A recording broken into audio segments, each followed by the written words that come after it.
বৃহত্তৰ মৰাণ অঞ্চলৰ বিভিন্ন সমস্যা সমাধানৰ উদ্দেশ্যে মৰাণত আজি জাতীয় জনগোষ্ঠীয় সংগ্ৰাম সমিতি গঠন কৰা হয়। মৰাণ পৰিদৰ্শন ভৱনত আচাৰ ভাৰপ্ৰাপ্ত সম্পাদক দেবেন ওৰাঙৰ সভাপতিত্বত অনুষ্ঠিত সভাত বৃহত্তৰ মৰাণ অঞ্চলৰ বিভিন্ন সমস্যাৰ সন্দৰ্ভত আলোচনা কৰা হয়।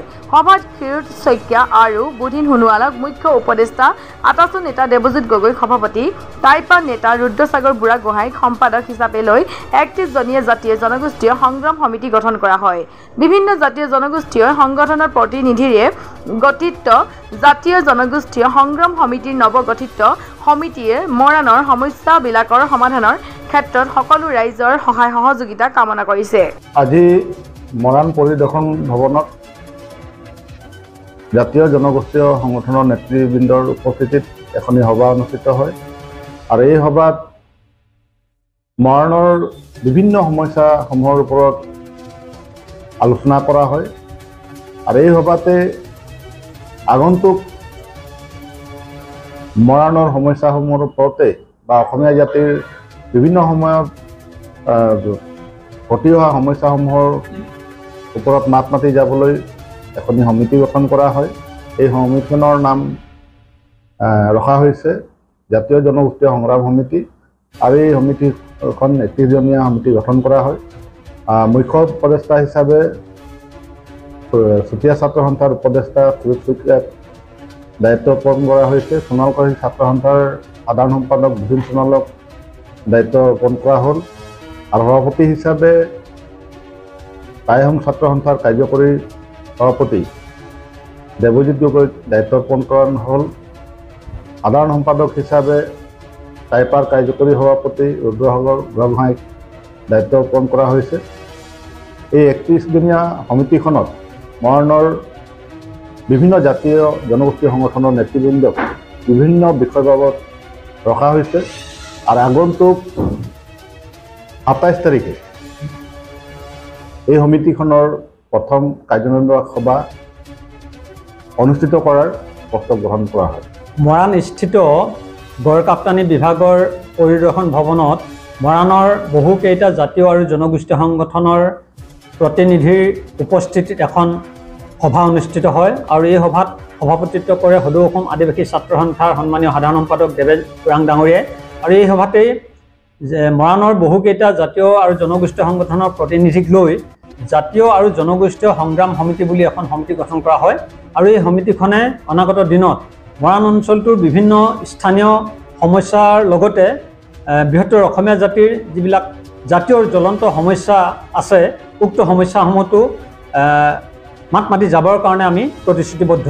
গতিকে আমি এই মঞ্চখনৰ জৰিয়তে মৰাণ অঞ্চলৰ বিভিন্ন জনগোষ্ঠীৰ ৰাইজৰ লগতে অসমবাসীৰ আমি সহায় সহযোগিতা কামনা কৰিছোঁ। আজি মৰাণ পৰিদৰ্শন ভৱনত মৰাণৰ বিভিন্ন জাতীয় জনগোষ্ঠীয় সংগঠনৰ উপস্থিতিত তথা জাতীয় জনগোষ্ঠীয় কেন্দ্ৰীয় নেতৃবৃন্দৰ উপস্থিতিত এখনি আমি জাতীয় জনগোষ্ঠীয় সংগ্ৰাম সমিতি নামেৰে এখনি আমি সমিতি গঠন কৰা হৈছে আৰু এই সমিতিখনৰ গঠন কৰা মূল উদ্দেশ্য হৈছে যে বিগত সময়ত আমি সকলোৱে ঐক্যবদ্ধভাৱে আমি কিছু সংগ্ৰাম আমি কৰিছিলোঁ। যেনেধৰণক আমি স্মাৰ্ট মিটাৰে হওক বা বহিৰাগতৰ যি দপদপনি এইখিনি ক্ষেত্ৰত আমি ঐক্যবদ্ধভাৱে সংগ্ৰাম কৰিছিলোঁ। কিন্তু আমি অনুভৱ কৰিছিলোঁ যে এখন যেতিয়া আমাৰ সমিতি হ'ব এই সমিতিখনৰ দ্বাৰাই আমাৰ যিখিনি আমাৰ কাৰ্যক্ৰমিকা থাকিব এই কাৰ্যক্ৰমিকাখিনি আমি ধুনীয়াকৈ সুন্দৰকৈ আমি পৰিচালনা কৰিব পাৰিম বুলি আমি অনুভৱ কৰিছোঁ।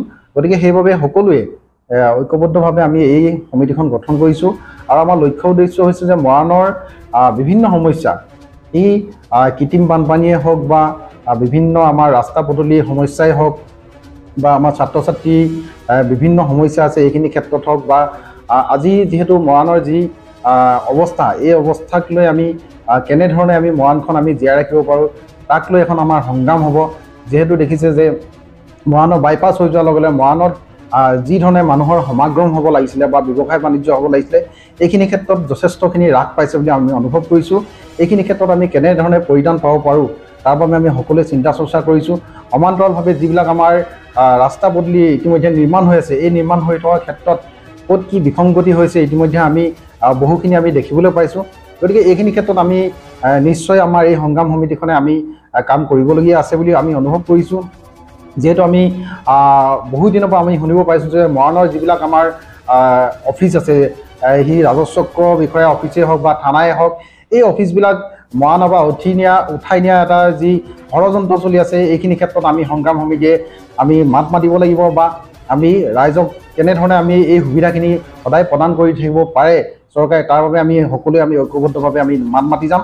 গতিকে আমি আশা ৰাখিছোঁ যে আজি যিখন সমিতি গঠন হ'ল, আমাৰ আদিবাসী ছাত্ৰ সন্থাৰ সাধাৰণ সম্পাদক দেবেন ওৰাং ডাঙৰীয়া সভাপতিত্বত যিখন আমাৰ সমিতি গঠন হ'ল, ইয়াৰ আমাৰ বিশেষকৈ আমাৰ জ্যেষ্ঠ যি দুজন আমাৰ ব্যক্তি আছে, যি আমাৰ ক্ষিৰোদ শইকীয়া আৰু বুধিন সোণোৱাল ডাঙৰীয়া আছে, তেখেতলোকক আমি মুখ্য উপদেষ্টা হিচাপে আমি দায়িত্ব অৰ্পণ কৰিছোঁ। তেখেতলোকৰ যি অভিজ্ঞতা, এই অভিজ্ঞতাই আমাক এই সংগ্ৰামখন চলাই নিয়াৰ ক্ষেত্ৰত যথেষ্টখিনি আমাক অৰিহণা যোগাব বুলি আমি অনুভৱ কৰিছোঁ। লগতে আমাৰ দুজনকৈ আমি কাৰ্যকাৰী সভাপতি আমি দায়িত্ব অৰ্পণ কৰা হৈছে, আমাৰ বুলবুল ৰহমান আৰু দেবেন ওৰাং ডাঙৰীয়াক। গতিকে আৰু লগতে আমাৰ সাধাৰণ সম্পাদক হিচাপে আমি ৰুদ্ৰসাগৰ বুঢ়াগোহাঁইক আমি সাধাৰণ সম্পাদক হিচাপে দায়িত্ব অৰ্পণ কৰা হৈছে। আৰু বিভিন্ন আমাৰ জাতীয় জনগোষ্ঠীয় সংগঠনৰ যিবিলাক আমাৰ নেতৃবৃন্দ আছে, কেন্দ্ৰীয় তথা জিলা বা আঞ্চলিক যিবিলাক নেতৃবৃন্দ আছে, সকলোকে সাঙুৰি লৈ আমি আচলতে এই সংগ্ৰাম সমিতিখন আজি সকলোৱে গঠন কৰিছোঁ। আৰু মৰাণত যিমানবিলাক সমস্যা আছে, এই সমস্যাবিলাকক যাতে আমি সকলোৱে যাতে জাগ্ৰত প্ৰহৰী হিচাপে যাতে আমি প্ৰত্যেকটো বস্তুতে আমি যাতে নজৰ ৰাখিব পাৰোঁ, তাৰ বাবে আমি আজি সংকল্প লৈছোঁ। আমি যিহেতু এইখিনি ক্ষেত্ৰত আমাৰ যিখিনি কৰিবলগীয়া, আমি কোনখিনি দিশত আমি আজি সমিতিখন গঠন কৰি আমি আগবাঢ়িম, তাৰ বাবে আমি আমাৰ 27 তাৰিখে এখন আমি কাৰ্যনিৰ্বাহক সভা আমি আহ্বান কৰিছোঁ। এই কাৰ্যনিৰ্বাহক সভাতে আমাৰ প্ৰথম পদক্ষেপ কি হ'ব, এই পদক্ষেপৰ বিষয়ে আমি আলোচনা কৰি আপোনালোকৰ আগত অৱগত কৰিম। আমি আশা ৰাখিছোঁ যে মৰাণবাসী ৰাইজে আমাক সহায় সহযোগিতা আগতে যি ধৰণে কৰি আহিছে, আগন্তুক দিনত আমাক তেখেতলোকে আৰু সহায় সহযোগিতা আগবঢ়াব বুলি আমি আশা ৰাখি আমাৰ এই সংগ্ৰাম সমিতিখন আমি আগবঢ়াই লৈ যাম।